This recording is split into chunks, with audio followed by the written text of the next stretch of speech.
Hi, now I am going to discuss some important questions in carbohydrate. So if you like this video, please subscribe to my channel. Question 1. In Wassermann formation, which carbon atoms of reducing sugars are involved in the reaction with phenylhydrazine? So the reducing sugars are nothing but having the free carbonyl group is present. That is either it may be aldehyde or keto group. So non-reducing sugars means there is no free aldehyde or keto group we can observe. So these free aldehyde or keto group reacting with the phenylhydrazine and going to produce wasazone. So the carbon atoms which are involved are the carbons C1 and C2. So the answer is the A option. We can observe carbons C1 and C2. So here we can see some examples of reducing sugars. So the reducing sugars, the example in monosaccharides are D-glucose, D-fructose and D-mannose. So these three compounds are going to produce the wasazone, and the shape of the wasazone is needle shaped. And in case of disaccharides, maltose, lactose, these two are coming under reducing sugar, and sucrose is a non-reducing sugar. So maltose is produces a wasazone having the shape sunflower shaped, and lactose producing the powder puff or hedgehog shape wasazone crystals are going to produce. But in the case of sucrose, it is a non-reducing sugar. There is no presence of free carbonyl group. It is not going to produce any wasazone formation with the phenylhydrazine. So structurally also we can observe. So the fructose, mannose and glucose, the three compounds, we can observe the C1 and C2, C1 and C2, C1 and C2. So all these three compounds, you can observe C1 and C2 carbons are involved in the reaction with the phenylhydrazine and going to produce the wasazone. In the case of maltose, so it is a disaccharide composed of two alpha D glucose moieties held together by a alpha 1,4 glycosidic linkase. So you can observe the free aldehyde is present in this, so it is going to produce the wasazone reaction.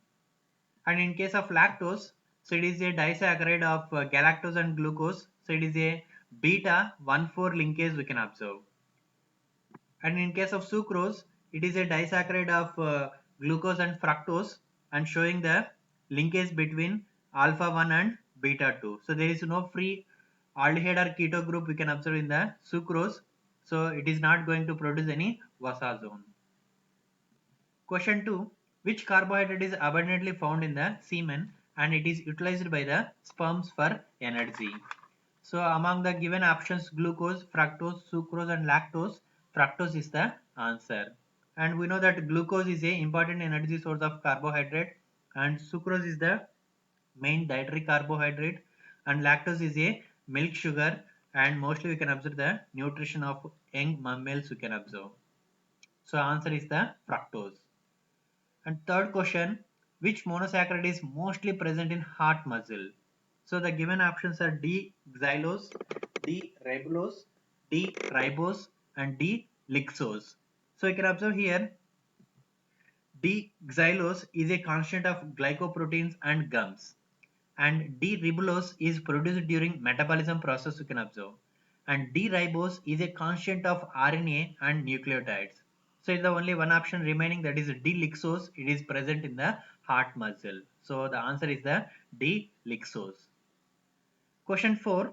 So find a false statement from the following. So epimers differ from each other in their configuration around a single specific carbon atom. So this is nothing but definition of the epimers.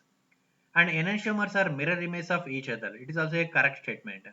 And anomers have similar physical and chemical properties.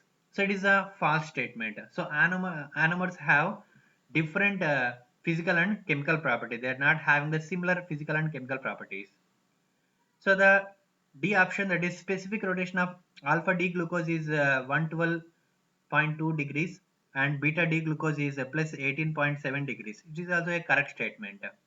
So the answer is the, which one is the false statement, is the anomers have similar physical and chemical properties. So this we can observe with the structures we can observe. So this is indicating the epimers. So epimers are differ with the one carbon atom change you can observe, and remaining complete part of the structure is similar you can observe epimers. And in case of enantiomers, so these are the mirror images we can observe. And in case of this D-glucose, that is alpha D-glucopyranose and beta D-glucopyranose, the specific rotation we can observe for the alpha D-glucopyranose is the plus 112.2 degree, and for the beta D-glucopyranose the specific rotation is the plus 18.7 degree. So in between these two, the stable form of the D-glucose we can observe that is plus 52.7 degrees we can observe. And question 5, which monosaccharide is an important metabolite in hexose monophosphate shunt, that is HMP shunt? So the given options are D-ribose, D-ribose, D-erythrose and D-pseudoheptulose. So you can observe the D-ribose present in RNA and nucleotide.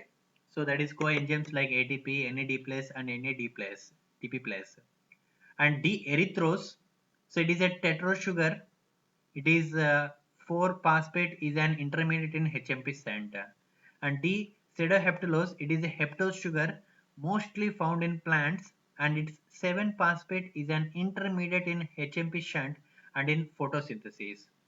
Only the option that is the D-erythrose. Sorry, option is the D-ribulose. So this D-ribulose is the major important metabolite in the HMP shunt. And question 6, oxidation of terminal alcohol group of glucose leads to the production of.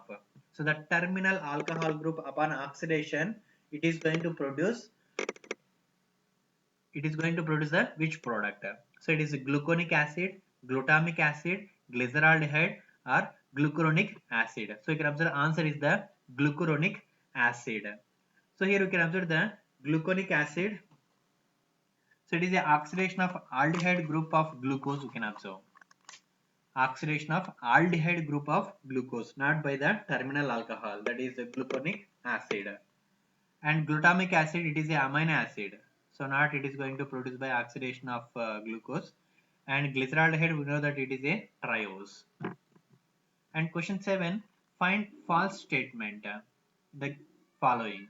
So maltose is 2 alpha D glucose units by alpha 1,4 glycosidic linkase. And option B, sucrose is alpha D glucose and beta D fructose by alpha 1 beta 2 glycosidic bond. And lactose is beta D galactose and beta D glucose by beta 1,4 glycosidic linkase. Amylase enzyme acts specifically on alpha 1,6 glycosidic bonds in starch. So if you observe all the options A, B, C, all the statements are correct. We can observe maltose is 1,4 glycosidic linkase, sucrose is beta, so alpha 1 beta 2 glycosidic bond linkase we can observe, lactose beta 1,4 glycosidic linkase we can observe. And D, so the amylase enzyme acts specifically on alpha 1,4 glycosidic bonds in starch. So here they given that 1,6. So it is a wrong statement. 1,4 glycosidic bonds in starch is correct one. And question 8, an artificial sweetener mostly used in baking and soft drinks is. So the given options are lactose, sucralose, dextrin and inulin. So you can observe the lactulose is synthetic disaccharide. It is a synthetic disaccharide of galactose and fructose used in hepatic encephalopathy. So it is nothing but a disorder characterized by elevated plasma ammonium levels. And sucralose, it is a trichlorosucrose.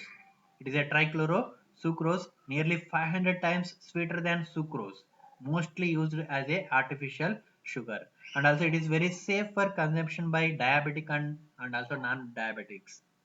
And dextrin, it is a not artificial sweetener, it is a breakdown product of starch by amylase enzyme. And inulin, it is a polymer of fructose used to assess kidney function through glomerular filtration rate, GFR. So the answer in this artificial sweetener mostly used in baking and soft drink is nothing but sucralose.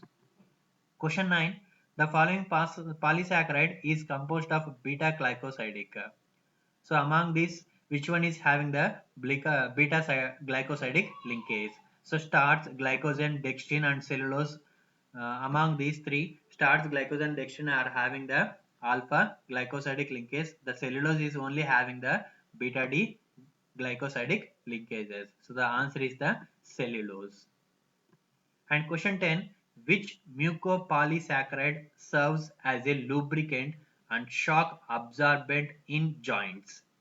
So you can see the options given: chondroitin sulfate, heparin, hyaluronic acid, dermatan sulfate. So chondroitin sulfate, it is a major constituent of various mammalian tissues, helps to maintain the structure and shape of tissues. This chondroitin sulfate. So heparin, we know that it is a anticoagulant, prevents the blood clotting that occurs in blood. And hyaluronic acid, it is the mucopolysaccharide, acts as a lubricant and shock absorption in joints. Dermatan sulfate, it maintains the shape of tissues as like chondroitin sulfate. So answer is the hyaluronic acid. If you like this video, please subscribe and share it to the friends. Thank you.